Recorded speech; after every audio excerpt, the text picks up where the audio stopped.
to the cloud from my phone. Oh no, I don't want to do that. Oh no, I can do that. Oh wait, hold on. Oh, okay. I am recording. Okay, gotcha. Yeah, so I have Alyssa, I have your Dropbox or Google link. Jenny, do you just want to like I don't know, reports or just share stuff in the chat as we go? Okay. Or like screen share. Or screen share. Yeah. That's perfect. Yeah. That's perfect. So one of my excerpts is gonna be like a movie. Oh, cool. Okay, awesome. And then like, should we just I don't know. Do you both have a preference on who goes first?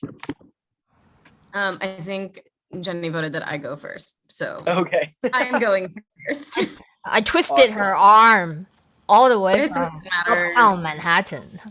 I know, really long reaching, made it all the way to Bed-Stuy. Oh, it's so true. Cool. Very Should I release the Kraken? Yeah, this will be so funny if it's like two students. It'll basically be us just like sharing for each other. Yeah, it's just gonna be it's fun. I got my coffee here. This is great. And I'm on my phone. You guys look so. It's like everyone's gonna look so cute on my little phone. So anyway, amazing. This is all being recorded. Hi, Curtis. Hi, Title IX coordinator. I think we're having too much fun.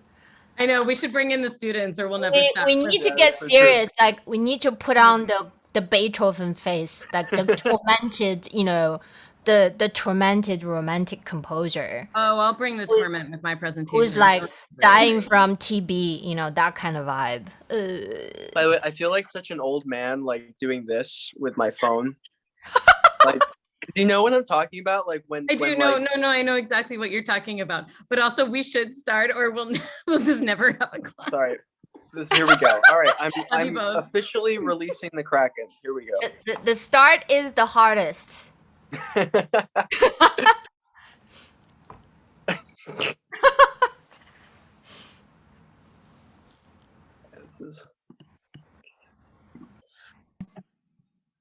Do we see people?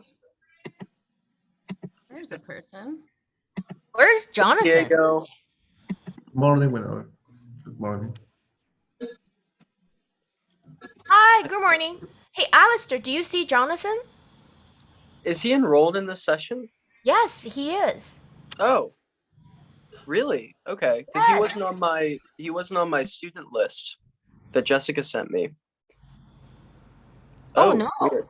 Yeah, I only had 3 students on my roster. Yeah, I didn't see his email on the email. Yeah, Jessica didn't send me his. I just assumed he was not. He was taking the session off. Do you want to text him? Yeah, let me get him in here. Okay. And Diego usually Diego, do you have your cousin? I mean, your translator cousin with you today? Not today. I am alone today. Can you hear me? Oh, yeah. Mm-hmm.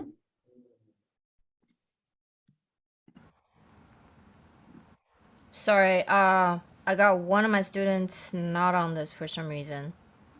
Yeah. Take a minute and get him in.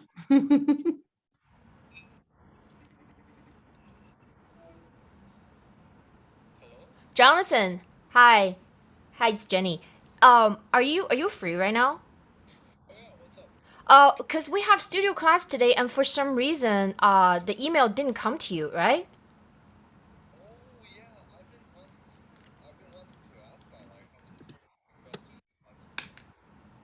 Well, put on some pants. It's right now.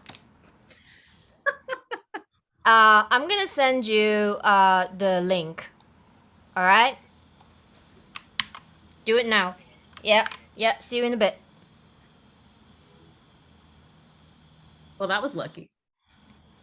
I did say put on some pants, right? You did. All being recorded. Oh God, the kid sounded like he's in bed. Proper documentation always. Oh, this is. And Alistair, you said David's having like internet issues. You think? Yeah. Okay. Yeah, Well, so he might watch the okay. recording. Well, we've got the recording of this at least. Yeah. Great. Well, do the thing. He's gonna be so regretful that he missed all this fun. You know, just Oh, saying. of course. Should we get started, or are we Yeah. waiting on somebody? I think we can get started, and he'll pop in, and there's the Okay. recording. He misses the first minute of a thing. Great. Yeah, we're gonna have to trim the hell out of this recording.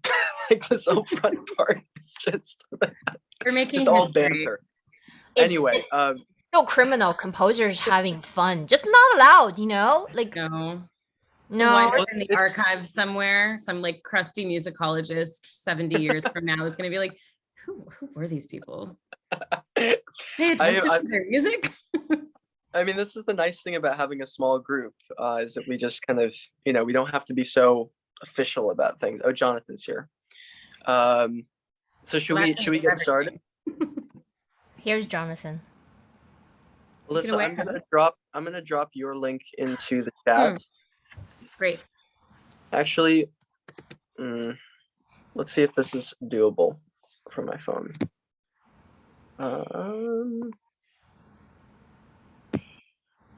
Alyssa, do you mind dropping your link into the chat?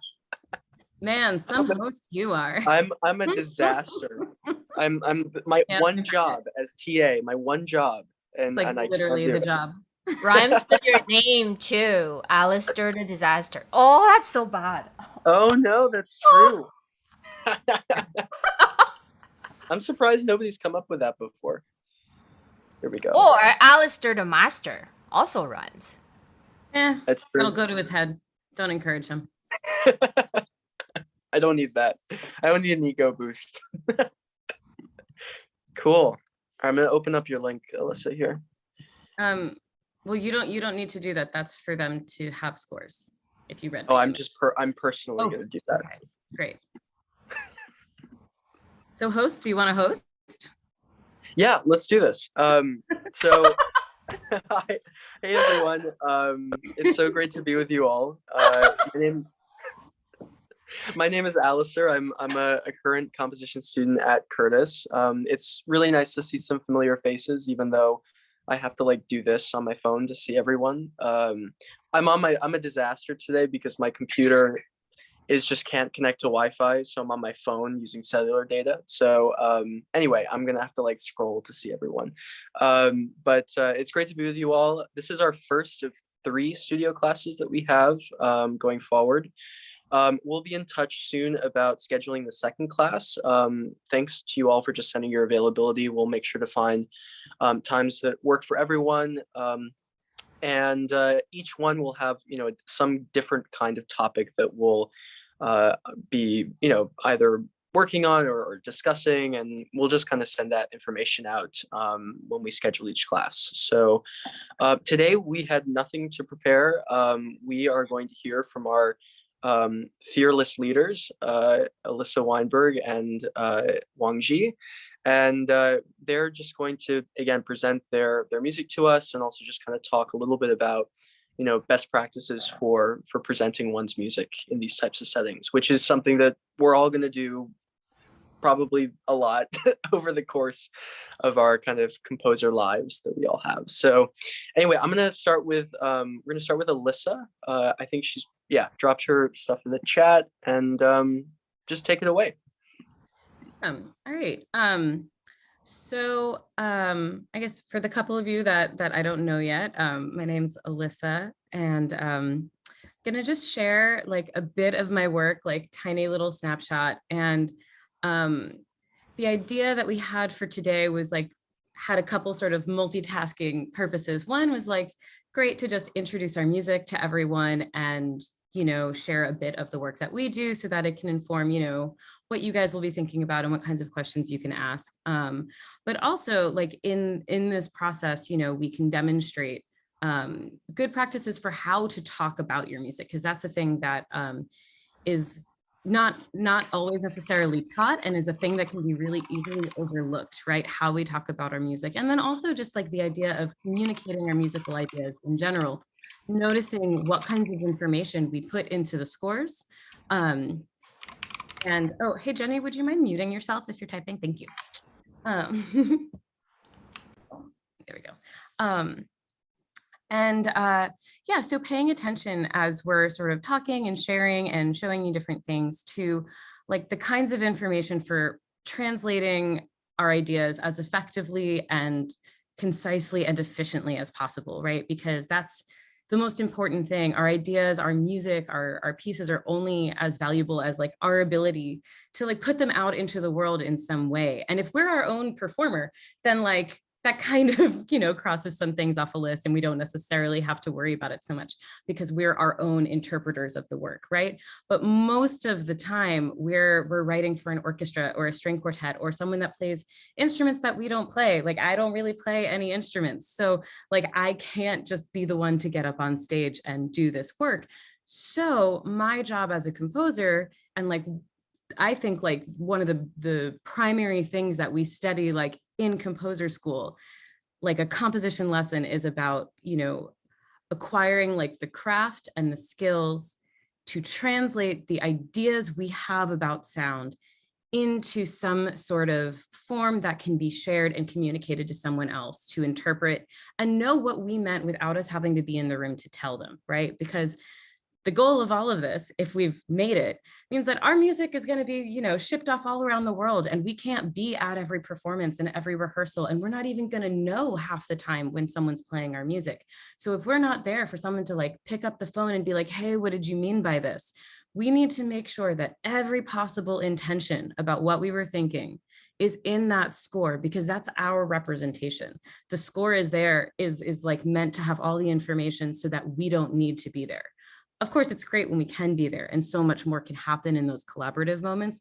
But what we're working towards and what our goal should be is to think about every possible interpretation and reference and scenario that a performer might be coming into a space with, and then how to sort of frame, you know, our ideas and how to present to people, you know, how to play our music as effectively as possible. So with all of that in mind, I'm gonna do some little like chronological snapshots of some music, because I found some pieces that have kind of reworked the same idea in a bunch of different ways. And I wanted to sort of demonstrate the idea of, you know, how you can sort of develop the same concept and reuse and recontextualize material in totally different ways. Like you don't need to reinvent the wheel every time you sit down to write a piece. We are, someone's cheering along over there. You know, like we are developing our own language. We are developing our like musical and creative DNA, and we're going to, you know, try things out in a piece, and maybe the whole, like the first piece that we tried this technique out was a total disaster, but like these 2 bars, wow, like that was awesome. Okay, so I'm going to take out those 2 bars and I'm going to be like, well, I really loved that. The rest of this piece is trash. Where else can I put this, or how can I reorchestrate it so that it does the thing that it was meant to do? And these ideas develop over time, and that's how we develop our own language, like the thing that makes Debussy sound like Debussy, and Bartok sound like Bartok, and Beethoven sound like Beethoven, right? They were all like trying to reinvent themselves with every piece. Well, then like they wouldn't have a style, but that would be like recognizably their sound, right? So another thing that I just want to sort of preach is that it's okay to kind of recycle and develop and figure out, you know, who you are and what you're trying to say along this process. And it's going to be a long, like lifetimes worth of an evolutionary process. So I'm going to show you a bit of like one version of that of mine. So I'm going to start with this piece called Insomnies. And so you have the link to this drive folder with scores that I'm happy to have you guys download and just keep and share those with you so that you can look at whatever you want to look at. So Insomnies was actually my first Curtis orchestra piece back when I was a student at Curtis. So I thought it would be good to show you, you know, like back when I was in conservatory and at Curtis, like a student piece. So this was my first piece for the Curtis Orchestra, and it's for violin and orchestra. And a lot of my music actually deals with themes of surrealism. So this has sort of been like my central Like thematic obsession is that like I actually think that music and surrealism artistically as a concept are inseparable. And the thing that can, you know, make music even more powerful is to be explicit about that and to try to make these sort of otherworldly, surreal, complex colors and textures. And so most of my music is concerned with creating color and texture and gesture as like the primary shaping and reason for what I'm constructing. And then those elements that like a melody or a harmony that we maybe are taught to think of first are secondary, if not like third, fourth, fifth in my usual process. So insomnis is in Latin, it means like in sleep or in a dream state. And it's actually about a Picasso painting called, is it The Dream or The Dreamer? But it's this like woman in an armchair, super abstract, cubist painting. And I wanted to write a piece where for like the form and shape of this piece, I imagined what she might be dreaming, or if she was like lying about being asleep, and sort of like thinking about all these different states of subconscious and dream states that she might be in. And then structurally, there are these big sort of like breaking points where you're like flipping to another side of the consciousness. So that's how I constructed this piece. And now, if you all have your scores up, I will do a screen share and I will play the recording for you. See that? Great.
All right. And by the way, like if you guys have like questions or anything throughout like this whole session, feel free to just like unmute or chime in or say or do anything. Sometimes it's it's not like the most fun to like present to like the Zoom void, the soundless void. So feel free to like unmute if there's like a reaction or a question.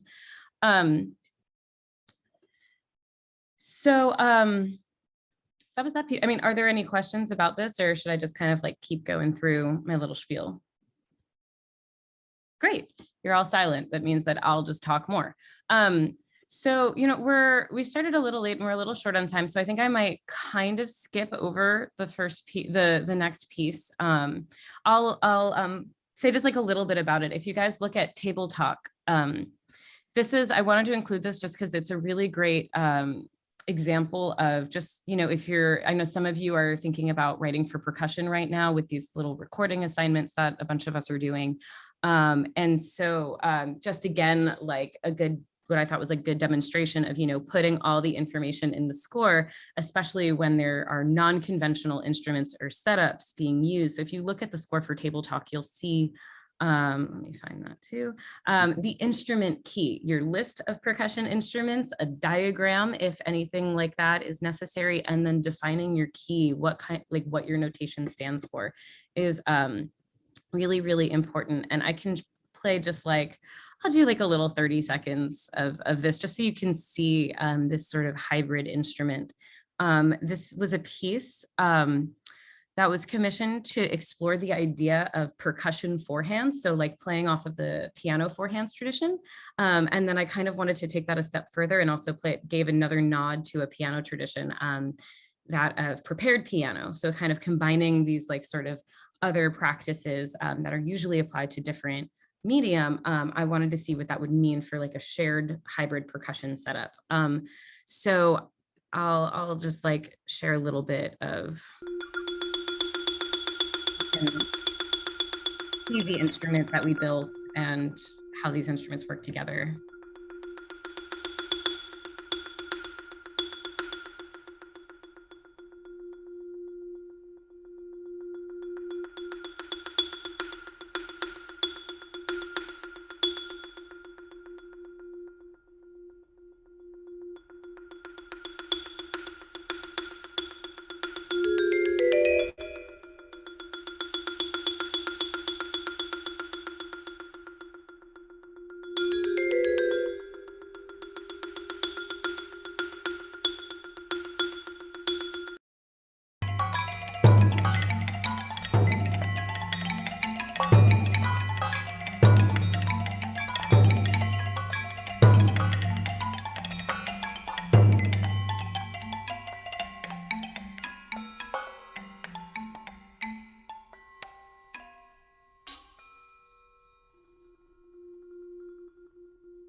Ahead again for one more little thing.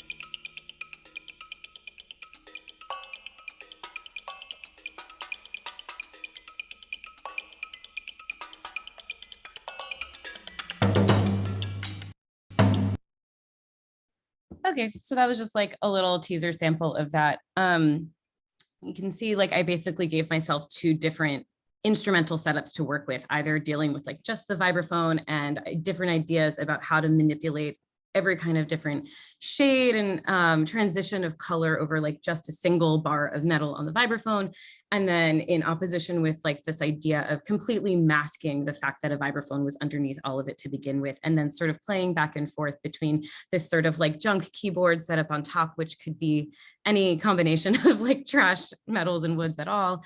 And then like with the vibraphone, and then eventually sort of bringing them together, interacting with each other. So I kind of gave myself like two different ensembles that I was writing for stacked on top of each other, which was a really fun sort of concept to play with. So now I'm going to move to, yeah. Oh yeah, Jonathan, yes. Actually, Dr. Weinberg, first of all, thank you so much for being here and sharing your music with us. This is actually the question I had for the first piece you presented for us.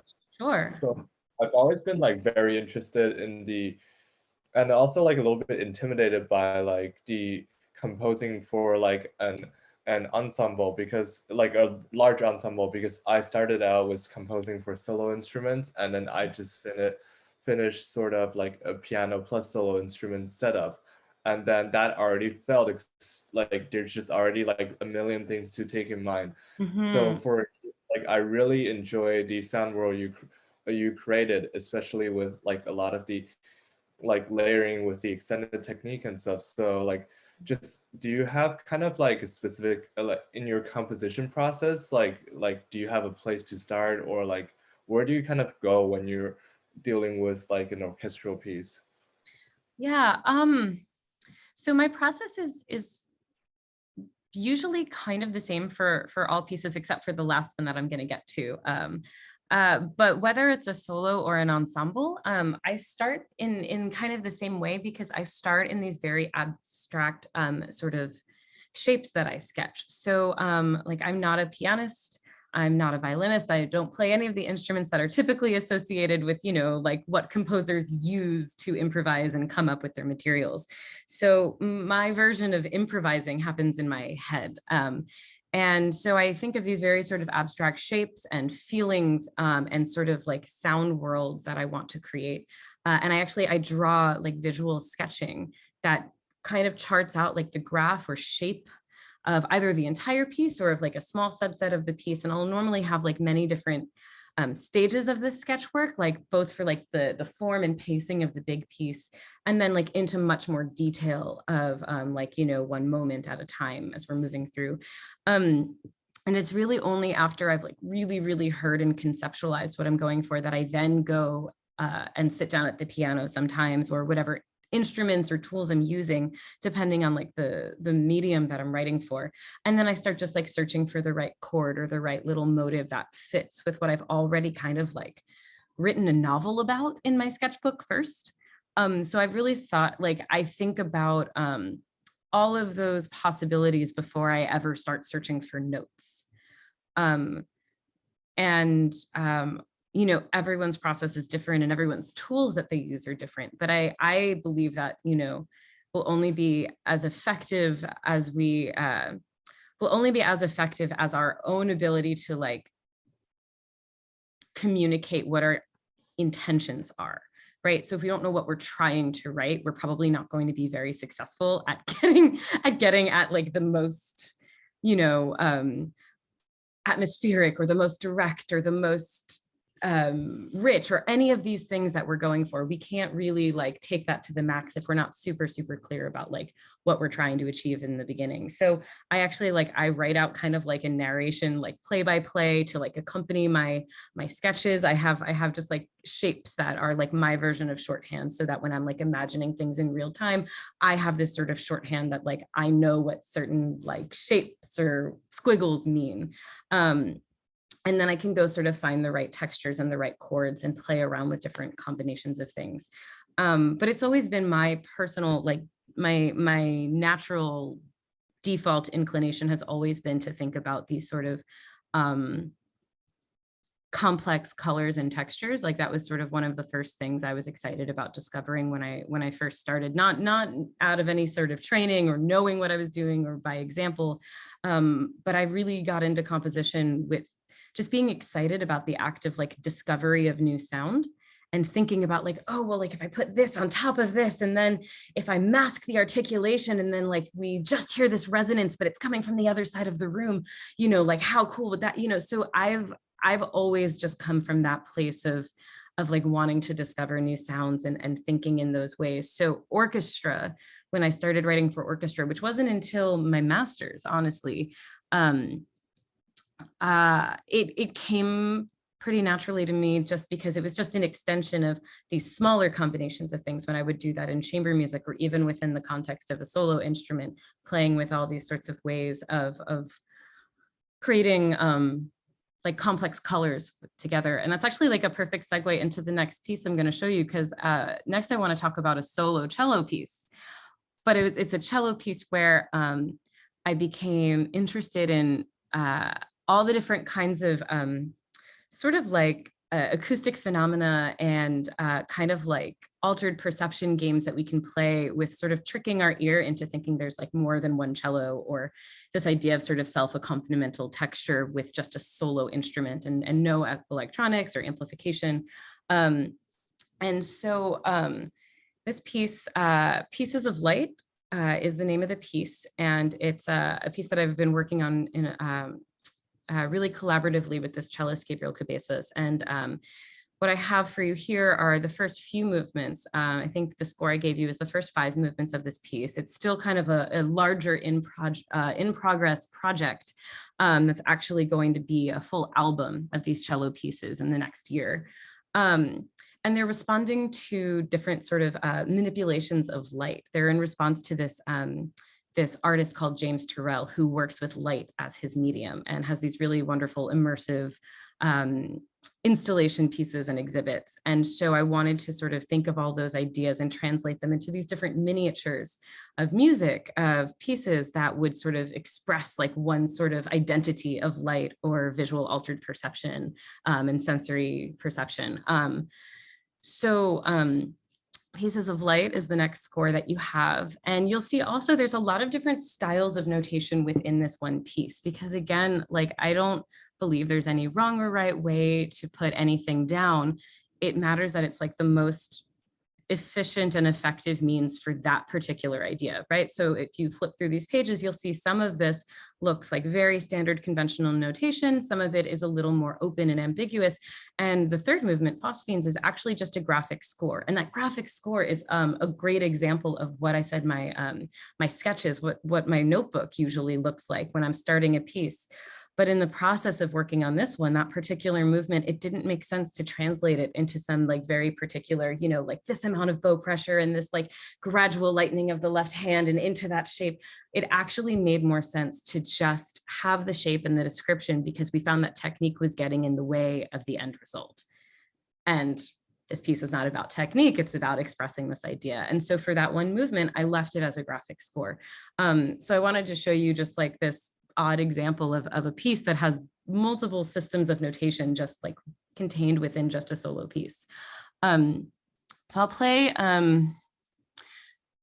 the second movement and then the fifth movement for just some kind of different examples of like more open and then more direct representation of these ideas about light. So this is Strobe Squall, the second movement.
Okay, and then I'm going to jump to Shimmer, the fifth movement of this piece.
Okay. And because we are kind of running a little short on time since we started a bit late, I'm just going to move right into this last example I wanted to show you because it's really different than the first few examples and really different for me in general. This is a brand new work. I have this this one-person chamber opera, this one for one vocalist that just had a workshop premiere a couple weeks ago. And this is my first time really doing a large format piece with electronics. It was sort of my quarantine project. The world shut down and I'm used to working so directly with performers and these really deeply collaborative relationships where we're developing sounds together. And when I was cut off from that, like I mentioned, like I don't really have proficiency at an instrument where like I could play the piano or the violin and still be connected to sound in that way. So when we were cut off, I was really, I was missing that direct connection with sound. And so I learned Ableton Live, this program, when we first went into lockdown a year and a half ago now. And I wrote this chamber opera, basically all within Ableton, wrote it on my own voice with collaborative text with my librettist, Jay Maborizzo, and the materials for a lot of this were either sampling and manipulating my own voice or sampling and reprocessing a lot of my own string music. So I was building these sampler instruments in this program, sampling largely like material from Pieces of Light, that cello piece I just played from Ryu, a string trio and a string quartet, and really just recontextualizing again my own work. And then this piece is actually for electronics and a live string trio, so everything kind of came full circle with sort of taking these fragments that started as my own acoustic string music, completely processing and changing their identity entirely for this new presentation, but then writing actual acoustic string parts now to accompany it. So there are all these sort of multiple layers of interaction between like the original identity of what these materials are and were and how they feel now on the other side. So I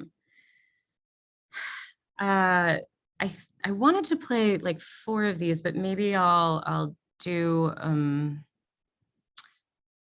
I might do like a quick sample of 2 of them just to get some of the different sound worlds. And then, so I'm gonna start with song 9, if you wanna follow along in the score. This is a short one, and then I might skip ahead a little bit to get to these end songs. Okay.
And now I'm just gonna play blue gradations and we'll be done. And it'll be fixed. Okay, so this is song 2.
All right. Well, thanks for listening to all of that.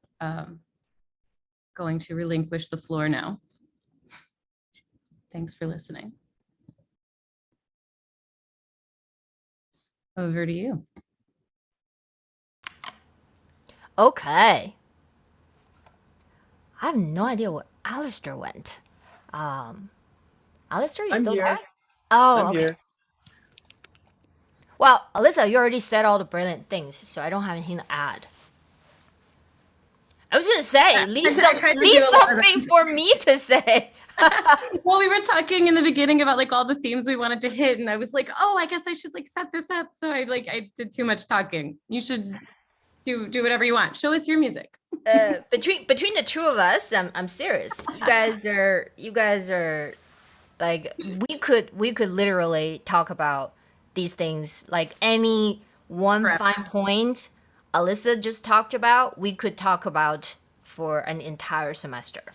Yeah, I just did like the craziest like speed through drive-by version of all these things, but each one of them could be like a whole year-long course. Exactly. For sure. And this is like, you guys have to understand the context is that this is an extremely fast-paced presentation of yeah, it's okay. So I do have some kind of like a even I would call it the prerequisite for you guys to understand what has just been presented to you. Okay, and this is my take on this. And so a lot of people would use these instrumental forces, of course. Okay, but what I heard is Alyssa, and that is the most powerful thing a individual artist could set their focus and concentration on, is to cultivate that sense of the self. Now, for me, at least, Alyssa, like your charisma and your personality is like all over these pieces. Like it's undeniable. Like you have this inner sort of this ocean, this inner ocean of like so muchness. Like there is so much like in there that's just like dying to come out. Okay? And I'll tell you guys that this is actually not presumed of all composers. Okay? There are a lot of composers who do prepared instruments and they'll bore your tears out. Okay? So one thing that's really important for some of you to begin considering as you're a young composer right now is this matter of charisma. Okay? I don't know if people, I've been thinking about this a lot. I don't think people talk about this as much. So what is charisma? What is the difference between a prepared piece, a prepared vibraphone piece versus Alyssa's prepared vibraphone piece, right? I mean, instrumental forces there are composers writing for orchestra, and then there are composers writing for orchestra. You know what I mean? So what is this difference? Okay, so the fact about charisma is this awareness of the public space, is this awareness of the connection. What you are trying to say, who are you saying this to? Are you saying this to yourself? Are you saying this, like, am I saying this to my dog? Am I saying this to a friend? Or am I saying something very personal in a public arena? These are very, very different. So you have to have that bandwidth of knowing when in your voice that you are expressing private, that meant for private, smaller space, and when that needs to come out in whatever instrumental forces that you are working on, that this is for a big public music hall. Okay, I learned this the hard way, from my very first piece for Curtis Symphony Orchestra. Actually, Alyssa, I'm gonna pull the old fart card here, because when I was at Curtis, all the orchestra pieces are done in field hall. Can you imagine? I know. I got there like 1 year after Lenfest, so yeah. spoiled. So, I know. How do you describe field hall? It's like It's a little recital hall. It's not meant for an orchestra. No, actually, audience have to sit on stage, and then the orchestra takes up the entire room. It's literally a room. Okay, so all the videos you see at Curtis recitals, that small little stage with the two French doors in the back, that's the hall. So when I wrote my first orchestra piece, it sounded okay. It sounded totally okay in that, and I was kind of aware that I was writing for that space, but I wasn't aware that I was aware of writing for that space. You know what I mean? And so I end up, the first draft of my first symphony, which was my first piece at Curtis, my symphony number 1 had lots of string writing, has lots of woodwind writing, and not much, because I just didn't know any better. And then when it was read somewhere else in a big concert hall, side by side with other orchestra pieces, I immediately heard the difference. Okay, so the space is very important consideration, and no composer can compose alone. Okay, and this space also includes the musical space of your musicians. Okay, each musician brings with them an entire world of musical training and repertoire. Okay, what their body knows. The body is their instrument. Our body is also our instrument. Our techniques are invisible. Their techniques are, honed in. You guys know, play instruments. You practice day in, day out. Oboists spent 10 years just to be able to produce a sound that's kind of relatively acceptably beautiful. Okay, 10 years. So all of this is the space, it makes up for this musical space that we compose for. So it is a tremendous amount of responsibility. I don't want to make you feel like you can't write, but this is where you start. This is where you start, and you're gonna find out, just like how I did. Find out, oh no, same piece does not work in different halls, and revisions, and then realizing. And in any instrumental force, okay, so I heard Alyssa presenting all these variety of instrumental forces. In any instrumental force, to do it well is very hard. It's very challenging. Okay, there's no such thing as if I write for a unusual instrumentation force that somehow my piece is gonna stand out from a string quartet. Believe me, all the thoughts you have, I already thought about it at some point. Charisma. The charisma of your music sometimes, and it can be a reflection of your personality, but it doesn't always have to be. Okay, so some of us are a little bit introverted, a little bit shy. Like I was really shy when I was a student. Okay, and making sure that your music is being presented in public, meaning that your charisma is actually a cultivated presence for the public. So it has to rise above who you are internally. Of course, you're out there. This is in the concept of a public speech. Your music is being presented to the public. What does that mean? That means this space that you share with your audience, that your internal space has to be bigger than this space in order to unite. You are the leader of this space through your musical writing, through your composition, and through years and years and years of honing your technique to be able to make a so-called a public speech personal. Okay, and it takes what you guys are doing right now, right? So public speech, okay, it includes self-expression. And that's when the self comes out. And that's why some self-expressions are self-indulgent and other self-expressions are so powerful, so captivating, so engaging. Like it just, you want to be part of that world, and you want to, like, as an aspiring composer, you're like, I want to grow up and do this. This is so cool. Like, I want to learn how to do this. Any of you feel this from some distant memory of when you fell in love with music, right? This is what it is. I feel that way all the time.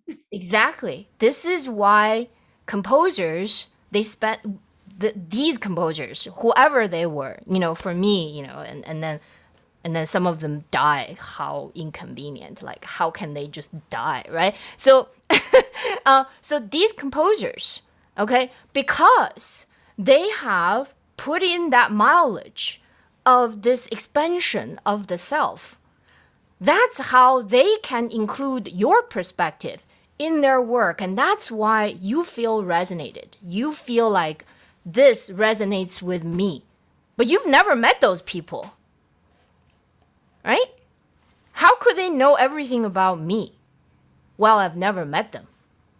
And then there are people in your life you spend every waking hours with, and they know nothing about you. Yeah. There are those too. Think about it. So, this is the world that is so magical and so fantastic that is worth devoting our lives to. I mean, Alyssa and I can both tell you, like, this is possibly the hardest thing there is for human being to pursue, because we are literally like staring the human condition in the eye and say, here's what I have to say about it. Here's how I feel about it. It takes so much guts because you have to be so vulnerable, but in the meantime, strong. Strong in your beliefs and in your conviction of your belief in the public arena. And there's nothing more important, at least for me, and for this room. I don't think there's anything more important than this. Okay, here's my my pep talk of the day. So no, Alyssa and I totally did not talk about this. I also actually pulled out, Alyssa, I pulled out like my first orchestra piece. Wait, like separately? Like you also just did that? Yes, I was like, well, these kids are about to write their first orchestra piece, why don't I show them like all the mistakes I made and all the things that failed or succeeded. But but since you already did that, and I loved your piece, by the way. It just sounds like, I was there, transported back there when the Curtis Symphony Orchestra like played my piece first time.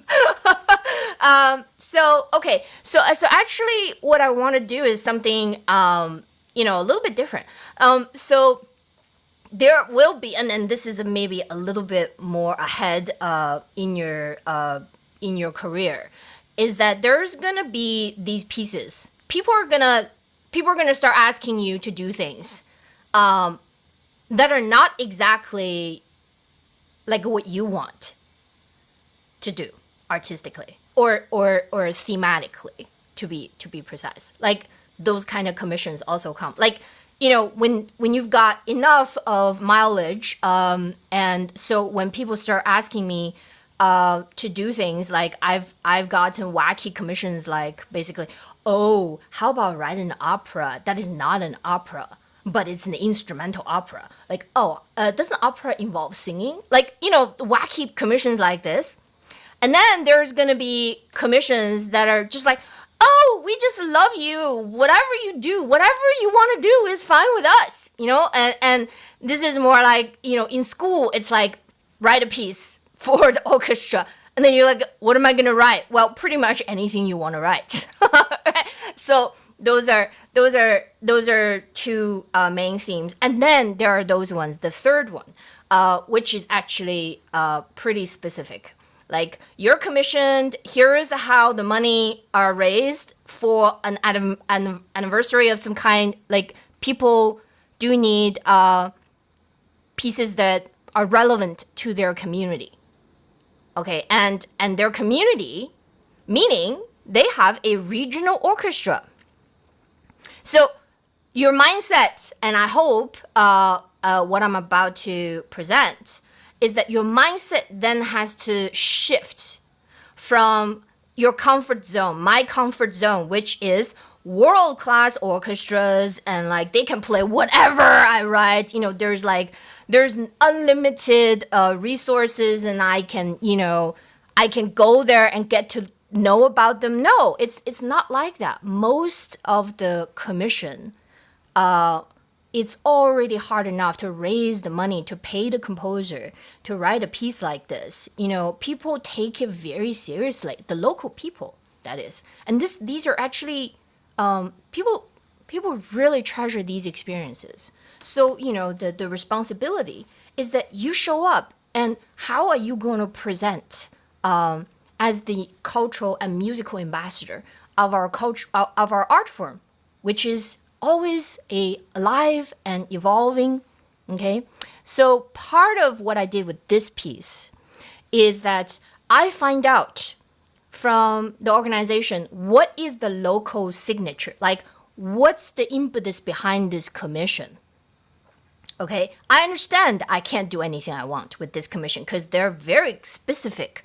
This is the 90th anniversary season. We are celebrating America the Beautiful, which was Catherine Bates, wrote about Pikes Peak. So America the Beautiful, the song, this song is actually, the text was actually written by Catherine Bates about Pikes Peak, which is their local mountain. I didn't know that until I got the commission. So they want the song. They prefer to have the song included as part of the piece. So the choices are, at this end, include the song, but discreetly, right? Almost like Passacaglia, right? I could do that. I thought about it. And the other way is just to make it as obvious as possible, and then it'll sound really patriotic, right? And I wasn't interested in doing kind of both, or kind of this way, or kind of that way. I'm the kind of personality and charisma is like, if I decide I'm going to do something, I'm going to do it all the way. Okay, so another thought I had, and this will have to do with a little bit of identity politics, just a little bit, just a touch of it, is that, think about it, people who look like me, just on the surface, are not really considered Americans. Think about it. So for an organization to commission me to write about America the Beautiful, I feel like, wow, this is, I gotta think about what that means, that this organization took a chance on me, who literally, look like a, not, I don't look like, I am an immigrant, right?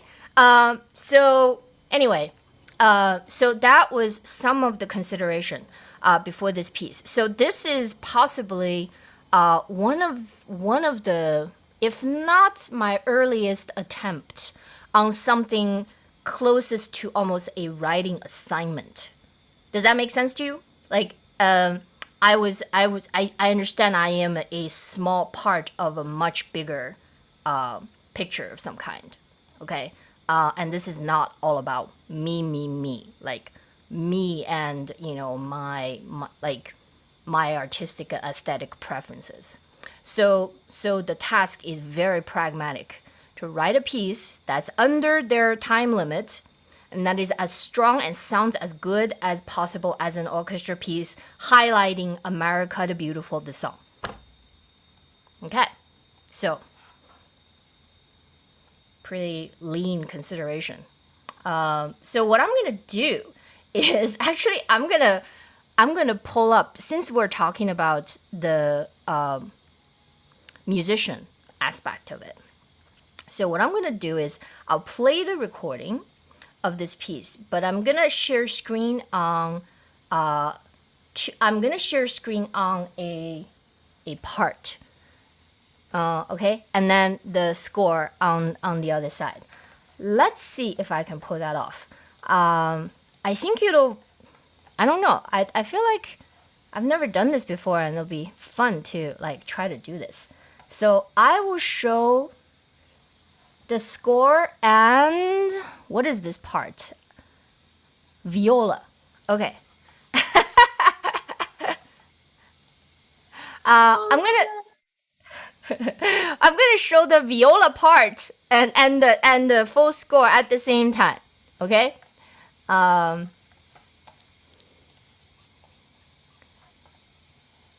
Bear with me here. Okay, full page. How do I make this full page? How about smaller? Yes. Okay. And this is supposed to be hide sidebar. And then we can really see it. Beautiful. All right. Let's hope this works. Screen share.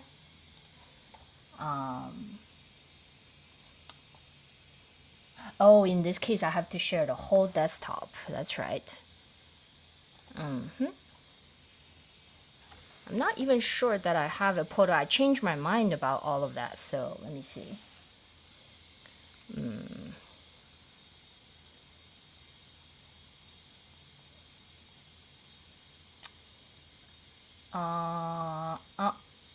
Okay. Wow, we actually have choices. Ann Arbor performance. Yeah. Let's do the Ann Arbor performance. All right. Here we go. Oh no. No applause.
So we got 5 minutes left.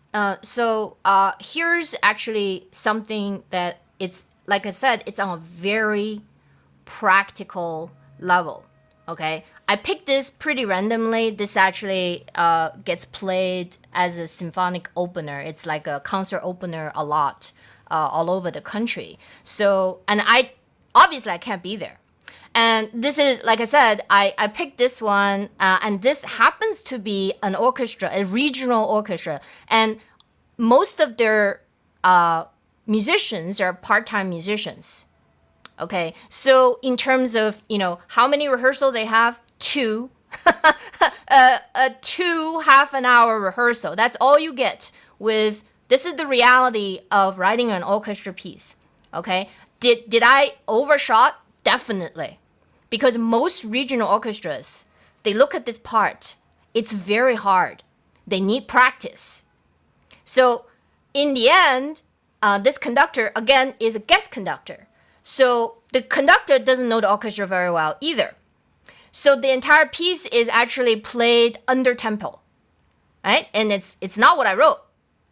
But these are all going to be the reality of when you get your music out there, how you heard it in your head, and the reality of the musicians who happen to be there.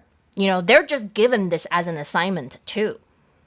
Most musicians, they don't get to choose what pieces they play in an orchestra. Music directors choose those. So there's, of course, there are some parts, they're not even playing. Right? If you read the score, it's like, isn't trumpet one supposed to be da da? No, they're not playing. He's not playing. She's not playing. Why? Well, it happens all the time. All the time. They misread the cue. They don't know this conductor very well. They don't know how to read. They just didn't come in. I had this happening I was like a spring chicken of some kind. At New York City Opera, was doing my opera scene.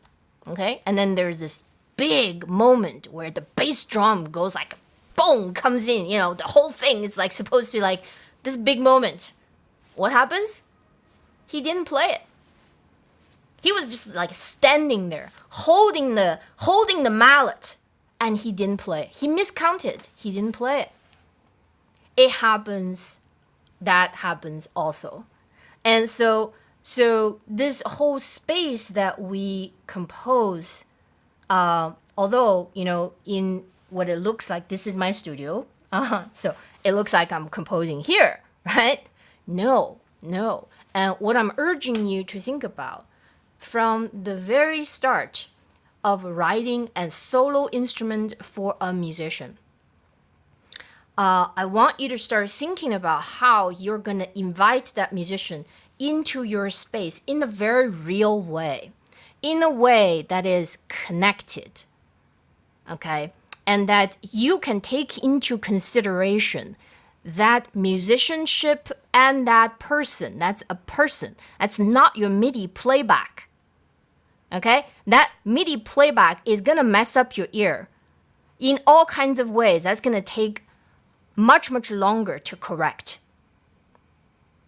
And I can't stress enough that, and this is how we run things at Curtis. You're going to go to other programs and they're going to say, it's okay to use playback. Well, that's fine. Use it. I use it for proofreading. I don't ever play my playback together because I just can't stand it. But, in some cases, it's really helpful when I'm like really, really tired from proofreading an entire orchestra score. Who's responsible? I'm responsible. So it's nice to hear the pitches when I'm proofreading. So, Alyssa. Yeah, of course. Some pieces, for sure. I look at the timeline also all the time. 'Cause you gotta stay in the duration. These are very pragmatic things. You can't go over like more than half a minute. Some organization would not be okay with it. They'd rather you under the duration, but like over is fishy stuff. So okay. That's all I have to say. Any questions?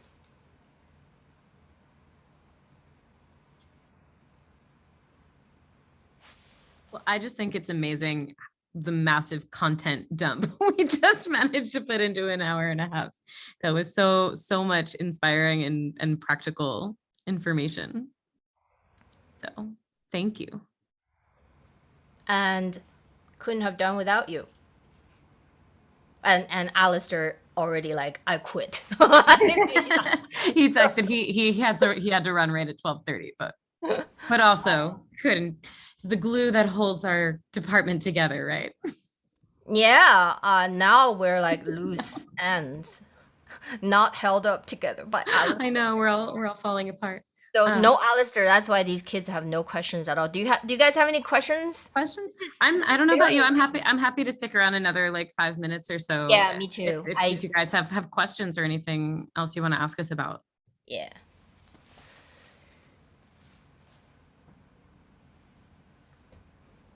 We've told them everything they could ever possibly need to know. Now they're Exactly. good. Now it's just like, just write the same, write in the same, write your piece over and over. No, actually I heard this concept, the one you were talking about, from a music scholar in a like another way is that when they first tell us you got to write your dissertation for your PhD degree, and so it's like, oh, I have no idea how to do this. Like, that's impossible. You can't even write a book. I got no book in me.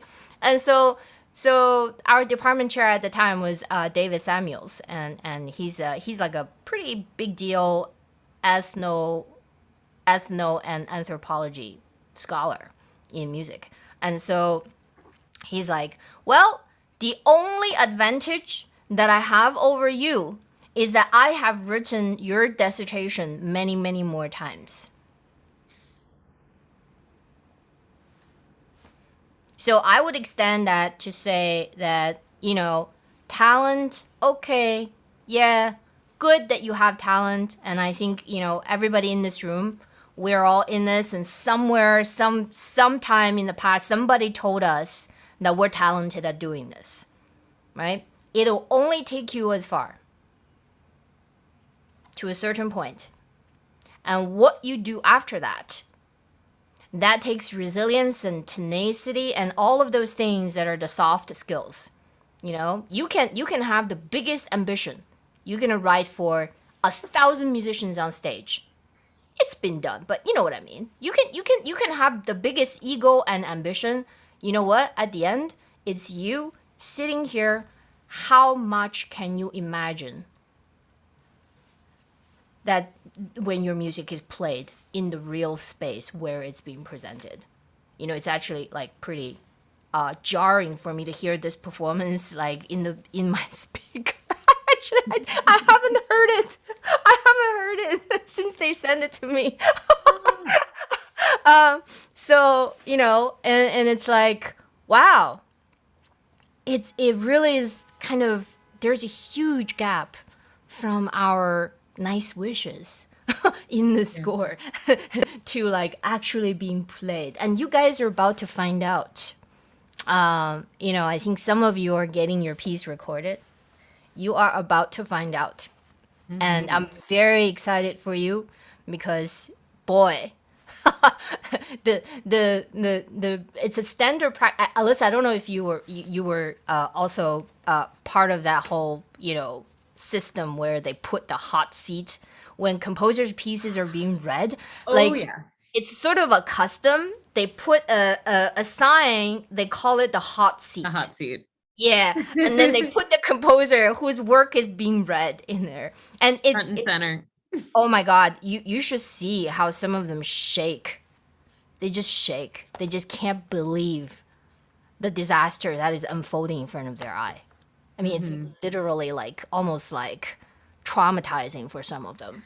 Yeah, and actually, this is making me think this is a good topic to talk about either in our lessons or maybe in a studio class later. Actually, just communicating with musicians and how to kind of manage your own emotions and experience when you're in that moment. Oh, Talking boy. to your musicians in rehearsal and you're hearing your piece for the first time and it's overwhelming and you want to cry and you're freaking out and you're like, oh no, but that note is sharp, and you're like, this isn't what I thought. And yet you have to keep your cool, because if you freak out, they're going to freak out and they're not going to do what you want with their instruments. So like managing those expectations and those emotions and taking a deep Absolutely. breath and keeping notes and going home and crying later behind a closed door and then coming back and saying, thank you, that was wonderful. I was wondering if you could Exactly. maybe try this differently. Always compliment your musicians. Always, always, always. Because Never criticize. Even if you want improvement, you have to phrase it in a way that they can hear it. And they want to do it for you. They want to do it. You can't make anybody do anything. Okay? you have to like empower them to play your music well. Yeah. Yeah. Or they can just ignore you, and which they do. A lot of them do. Mm-hmm. Yep. They can just decide to disengage. Or if if you start showing how stressed out or upset you are about how something is going, Game over. they're going to get self-conscious and they're going to question themselves and ultimately not perform as well also. So we have a lot of emotions that we have to manage on all these different levels as composers. It's a multifaceted existence that we have. And what you do in your private studio, which is, essentially making yourself powerful, more powerful than you were yesterday, right? Same is true. You go out there and your job is to make the musicians powerful. Only when they are powerful, then the power in your music that would be present. They are the stuff of our art form. And we are just the leader who just starts this whole process. So our responsibility is, that's why you guys start now, have to not just write good music that, whatever that is that you are working on now. There's this whole, your music could just sit on a shelf forever. I guarantee you. You can write all the best you can write. And so yesterday, the day before yesterday, I was just having this conversation with Kristen Lancino, who was, the former VP of G. Schirmer Publishing. And so she has been going around the country in music schools, running this campaign. She gave up eventually. So just to let you in like how severe and how desperate this problem is. So Kristen Lancino has been going around the country, asking music schools to pair composers with musicians. You guys are really lucky because we literally are taking this very seriously at Curtis. But she, you know what they say to her? What they said to her when she proposed that this has to be like elevated to priority, not an afterthought. Composers have to write for musicians. They can't be writing for MIDI playback or like thinking that they're writing music that's gonna be on a shelf forever. We publishing house, we have plenty of those. Okay. You know what they say to her? They're like, "Oh, that's very cute."